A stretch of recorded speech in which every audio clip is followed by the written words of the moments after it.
In the rushes covering the floor of a 14th century English tavern, you could find bones, vomit, fleas, lice, rats, animal excrement, and rotting food. That was the floor you sat near, ate near, and if you had enough ale in you, slept on. The Dutch scholar Erasmus described these floors in terms that still turn stomachs 6 centuries later. White clay, he wrote, covered with rushes occasionally renewed, but so imperfectly that the bottom layer remained undisturbed sometimes for 20 years, harboring expectoration, vomiting, the leakage of dogs and men, ale droppings, scraps of fish, and, in his words, other abominations not fit to be mentioned. When Erasmus, a man who lived in an age without antibiotics or indoor plumbing, tells you something is too disgusting to describe, you should trust him on that. Welcome to 1340. You have just pushed open the door of a medieval English tavern, and everything about your evening is about to go sideways in ways you cannot prepare for. The year matters. It matters enormously. You are standing in a narrow window of English history, wedged between two of the worst catastrophes the island has ever known. The Great Famine ended barely 20 years ago, a disaster so severe that King Edward II himself stopped at St. Albans in August of 1315 and could not find bread for himself and his entourage. The King of England, unable to eat. That is the world you have inherited. And in 8 years, something far worse is coming. The Black Death will arrive on England's southern shores in the summer of 1348 and kill an estimated 1.5 million out of roughly 4 million people by 1350. You do not know this yet. Nobody in this tavern knows this yet. What they know is that life is, as the medievalist Raymond van Dam described it, unrelentingly brutal and precarious, filled with squalor, misery, grinding poverty, violence, cruelty, intemperate weather, locusts, late frosts, hailstorms, drought, poor nutrition, illnesses, and disabilities. And tonight, in spite of all that, they have come here to drink. So have you. Let us walk inside. The first thing that hits you is not the noise. It is the smell. Imagine a room where an open hearth fire has been burning in the center of the main living area for hours, pumping wood smoke directly into the space because chimneys are not standard in buildings like this. Layer onto that the smell of unwashed bodies, because bathing is infrequent, and deodorant will not exist for another 500 years. But add the floor, which we have already discussed and which you are now standing on, a carpet of decomposing organic matter that has been accumulating longer than some of the patrons have been alive. Factor in the animals. Towns in 1340 are packed with horses, donkeys, and livestock being driven to butchers, all of them contributing to streets that are, by modern standards, open sewers. Pigs roam freely through town, serving as living garbage disposals that consume kitchen scraps, human waste, and whatever else they encounter. This sanitation role was considered so valuable that pigs penetrated almost everywhere except the private chambers of lords and ladies. The air outside is thick with all of this, and the air inside is not much better, just warmer and darker and tinged with the heavy sweetness of fermenting ale. The room itself is not what you picture when you hear the word tavern. Forget the cozy wooden interiors of fantasy films. In a village, the word tavern simply referred to the house of whoever happened to be brewing at the time. Even in a town, you are essentially standing in someone's home that has been converted into a drinking establishment. The hearth dominates the center of the room, because in most households throughout the Middle Ages, cooking happened on an open fire in the middle of the main living area. The kitchen and the dining hall are the same room. There is a large pot hanging over the fire, and we will get to what is inside that pot shortly. But first you need something to drink, because that is what you came here for. And because in 1340, the drink options are about to disappoint you in fascinating ways. Thus, if you want an alcoholic drink in the 14th century, you have exactly two choices: ale or wine. That is it. There is no beer, as you understand it. Cambridge researcher Milan Pajic found that beer made a remarkably late entry into English history, arriving only in the latter half of the 14th century, and between roughly 1350 and 1400, every drop of beer consumed in English taverns was imported from the Netherlands. The first evidence of anyone actually brewing beer on English soil comes from 1398 or 1399, when a Dutchman was fined for buying wheat to produce it. So in 1340, beer does not exist here. Not yet. An alchemist has recently figured out how to distill alcohol somewhere in Europe, but the process is limited to making medicines, and almost nobody knows about it. Your choices are ale and wine. And since taverns specialize in wine, while ale houses handle ale, you are technically in a wine establishment tonight. But let us talk about ale first, because ale is what most people in this room are actually drinking in their daily lives, and it is nothing like what that word conjures in your mind. Medieval ale contains no hops. Hops will not show up until the Renaissance. Instead, brewers flavor their ale with a mixture of herbs and spices called groot, which includes yarrow, heather, juniper, and bog myrtle. The result is sweeter than anything you would recognize as beer or ale today, so much sweeter that people called it liquid bread. And that nickname was more literal than it sounds. Ale in 1340 is less of a recreational drink and more of a daily caloric supplement. Estimates suggest people consumed up to a gallon of it per day, per person, because when grain provides 65 to 70% of your calories and clean drinking water is not always guaranteed, ale fills a gap that nothing else can. Here is what makes it truly different from anything in your experience. Ale in the 14th century is ready to drink within 24 hours of brewing, and it spoils within 2 to 3 days. A week at the absolute outside. Brewers were technically prohibited from selling ale less than 48 hours old, which means a good ale was always a slightly older one. This is where the term good stale ale originates. Not stale as in flat and dead, but stale as in properly aged for at least 2 days. The bar for quality was literally that it had survived 48 hours without going off. The people who brewed most of this ale were women. They were called brewsters or alewives, and they produced and sold the vast majority of ale consumed across medieval England. Brewing was one of the few trades open to women, and alewives developed their own visual marketing. They wore tall hats to stand out on crowded streets and placed broomsticks outside their doors to signal that their homes sold ale. If that image, a woman in a tall, pointed hat standing beside a broomstick, sounds familiar to you, it should. The connection between alewives and later depictions of witches is not a coincidence.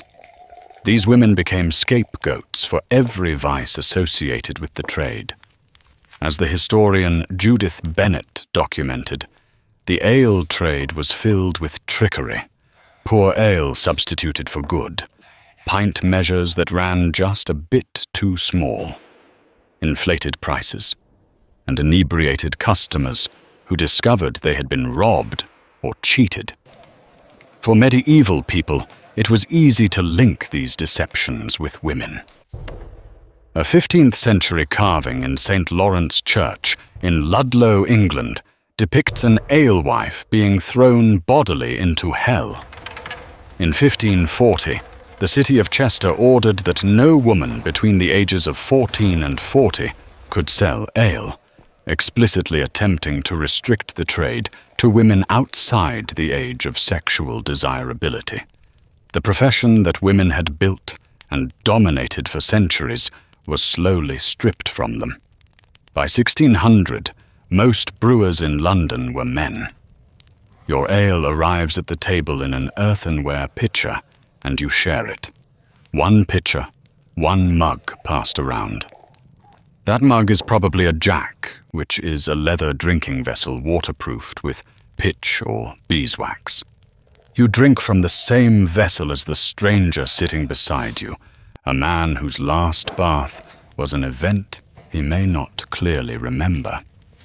There is no concept of individual servings here. The ale itself has been assessed by local quality officers called gustatores cervicii, or aletasters, who are chosen annually in each manor's court and sworn to examine and judge every batch. If the ale fails inspection, the tavern owner faces fines. A gallon of this ale costs roughly a full day's wages for a laborer, which gives you a sense of just how much of a working person's income disappeared into their cup. Now you are hungry, and this is where things get genuinely unsettling. Look at the large pot hanging over the hearth. That is your dinner. It is a perpetual stew, a pottage that has been simmering over this fire for days, possibly weeks, possibly much longer. A pot of pot-au-feu in Perpignan was allegedly maintained as a perpetual stew from the 15th century all the way until World War II, when it finally ran out of ingredients during the German occupation. The concept is simple, and if you think about it for more than 5 seconds, deeply alarming. The cauldron stays on the fire. When someone wants a bowl, the tavern keeper ladles some out. When the level drops, new ingredients go in. A hare one day, a hen the next, salted pork the day after. The flavor shifts constantly because the contents shift constantly. The cauldron is rarely emptied out entirely, except in preparation for the meatless weeks of Lent. Some medieval historians have questioned whether these stews were truly perpetual, but the cooking method itself is well documented. You are eating a broth whose oldest ingredients may predate your arrival in town by a considerable margin. The stew itself is not your only option. A typical tavern offered various roast meats alongside simpler fare like bread, cheese, herring, and bacon. A popular dish was boccanad, a beef pottage made with herbs and spsassel that appears in multiple English and French cooking manuscripts. But whatever you eat, you are eating it off a trencher, which is a thick rectangle of stale bread serving as your plate. You eat with your hands, reaching for whatever food sits closest to you on the table. A serving spoon or fork might be available, but individual forks for diners are not a thing.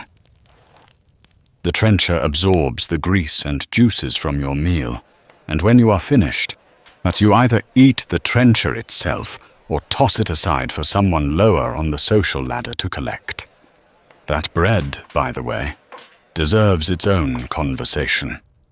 Bread in 1340 is not the soft, uniform product you buy in plastic bags. The finely sifted white flour most modern Europeans know was reserved entirely for the upper classes. As you descend the social ladder, bread grows coarser, darker, and heavier with bran. The bread on your trencher has the density and general chewing characteristics of a construction material, which is precisely why it works as a plate. And here is where it gets darker. Under the assize of bread and ale, established around 1266 under King Henry III, the first food regulation law in British history, bakers faced inspections and punishments for selling underweight or adulterated bread. The punishments could be severe: monetary fines, bread forfeitures, physical chastisement, public humiliation. A London baker named William Chester was dragged from the Guildhall through Cheap to Temple Bar, specifically so his fellow bakers could observe his shame. In Southampton, a staggering 79% of all penalties for baking violations consisted of bread forfeitures, and the confiscated loaves were sent to prisoners at Bargate Prison. Even the prison bread was punishment bread. The reason these regulations existed was that bakers cheated constantly. Civic records from London describe bakers caught adding sand, dust, bran, or other fillers to stretch limited grain supplies. When the Great Famine struck between 1314 and 1317, after 2 consecutive summers of cold, wet weather destroyed harvests across northern Europe, bread became genuinely scarce. In Lorraine, wheat prices rose by 320%. Peasants in the winter of 1315 to 1316 were forced to eat the seeds they had set aside for planting, which devastated the following year's crop. The chronicles of the famine record incidents of cannibalism, with reports that people opened the graves of the newly dead and claimed the bodies as food. That famine is only 23 years in the past for the people sitting in this tavern. Some of the older patrons lived through it. The fear of hunger is not abstract to them. It is a memory carried in their bodies. But we are only halfway through your evening, and we have not even touched on the entertainment, the violence, or the fact that your odds of surviving to old age in this world are genuinely appalling. Trust me, the second half of this night gets worse. Taverns were not just places to eat and drink. They were, in the eyes of the medieval establishment, dens of sin that encouraged gaming alongside drinking. The tavern you are sitting in likely provides dice, cards, and tabletop games to its patrons. The most popular dice game in 14th century England is Hazard, an ancestor of craps mentioned in Chaucer's Canterbury Tales. The rules are complicated, the stakes are real, and the consequences of losing are far beyond what any modern casino would tolerate. Innkeepers routinely acted as bankers and pawnbrokers, holding a gambler's property as collateral in exchange for money to keep playing. Men lost everything at these tables, clothes included. Dicing was banned in many towns precisely because of how thoroughly it could destroy a person in a single evening. The alleys between buildings hosted bowling-like games set up by the tavern keepers, which is incidentally where the term bowling alley comes from, and scattered throughout the room. Fiddlers played, ballad singers performed, and minstrels sang stories called fabliaux, which were frequently of the grossest description. When the music was not playing, the drinking was still happening, and that combination, armed men and alcohol in a small enclosed space, produced exactly the results you would expect. There were many manslaughter cases arising from trips to the pub. Many men carried knives, and arguments between armed men escalated quickly and ended in accidental or unintended deaths. In late 13th century Abbeville, a customer got into a fight in a pub, was chased out, and his body turned up floating in a nearby pond 7 days later. Nobody bothered to resolve the matter. In 1298, a Thursday night argument between students in an Oxford High Street tavern escalated into a mass street brawl involving swords and battle axes. The tavern was not a safe place. It was a volatile room full of armed, intoxicated men with short life expectancies and nothing resembling a modern concept of conflict resolution. And about those life expectancies, one study found that 36% of men and 56% of women living in urban areas died before age 35. Only 9% of people reached age 60. An analysis of English ducal families, the elite nobility with access to the best food, the best shelter, and the best medical care available, so found average life expectancies of just 24 years for men and 33 for women between 1330 and 1479. If even the dukes were dying at 24, the man sitting across from you in this tavern sharing your leather drinking mug has already beaten significant odds just by being alive tonight. More than 1/3 of all infants born during the Middle Ages died before reaching age 5. The skeletal remains of 234 individuals excavated from St. Nicholas Shambles Cemetery in London revealed that 94% had died before reaching 45. The diseases waiting for these people include dysentery, tuberculosis, arthritis, and sweating sickness, which was probably influenza. The available medical response involved bleeding, sweating, and induced vomiting. It was all based on the theory that the body contained 4 humors that needed to remain in balance. If you fell ill in this tavern tonight, someone might suggest applying leeches. That would be the sophisticated medical option. And then, of course, there is the matter of what is coming. Nobody in this room in 1340 knows that the Mongol army besieging Kaffa on the Crimean coast has begun catapulting the bodies of plague-infected soldiers over the city walls. They do not know that Genoese traders fleeing that city by ship are unknowingly carrying a disease that will reshape the entire continent. Giovanni Boccaccio, who lived in Florence during the plague, described its power in 1348. This pestilence was so powerful, he wrote, that it spread from the ill to the healthy like fire among dry or oily materials.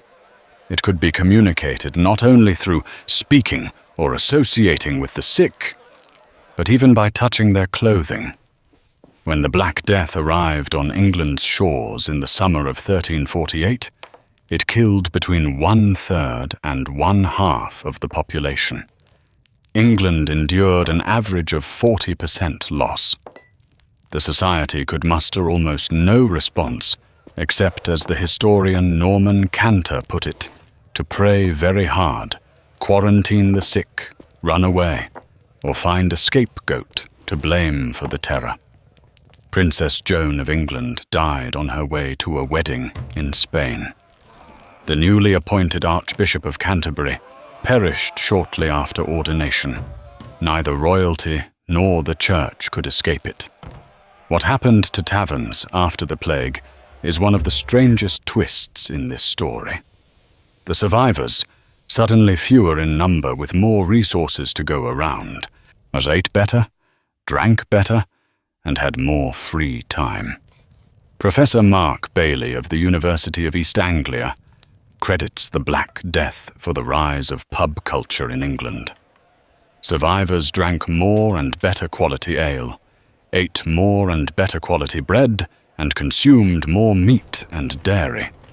Wages in England rose between 12 and 28% from the 1340s to the 1350s, and between 20 and 40% from the 1340s to the 1360s.